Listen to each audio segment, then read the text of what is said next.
كل سؤال عليه 200 جنيه. ماشي. جاهزين؟ جاهزين. اللي هيعرف هيجاوب أسرع وهيخبط بسرعة. تمام. كم عدد سور القرآن الكريم؟ 414. لا 314. غلط. لحظة. كم عدد سور القرآن الكريم؟ 114. صح. ناخد 200. أهو. ما أول سورة في القرآن الكريم؟ أول سورة؟ أولاني. سورة الإخلاص. لا أول سورة سورة. الفاتحة. صح.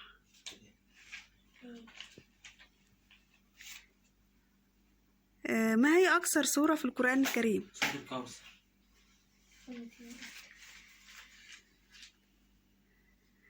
كم عدد أجزاء القرآن الكريم؟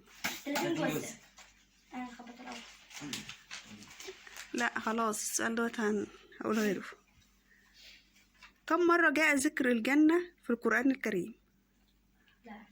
كم مرة جاء ذكر الجنة في القرآن الكريم؟ يلا. 10. غلط. 90 مرة. لا 92. لا 14. يلا آخر مرة. بس كده. 139 مرة. ما اسم السورة التي تحتوي على آية الكرسي؟ الكهف. غلط. البقرة. صح.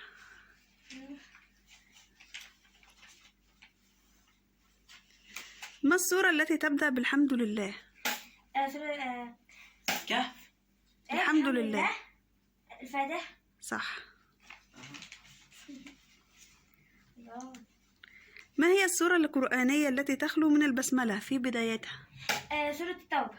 صح. الله. تخلصت الفلوس.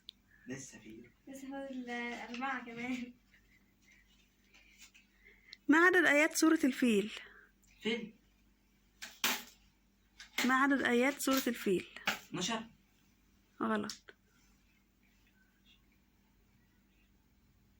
5. صح.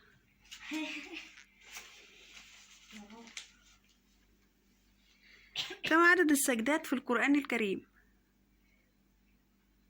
14. غلط. 12. لا 13. 15.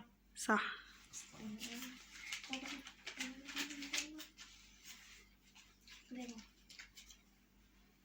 ما السورة القرآنية التي تبدأ بألف لام ميم؟ ألف لام ميم. لا سورة البقرة. في كتير. سورة البقرة. ايه هي تاني؟ أنا خلاص. طب استنى هيقول.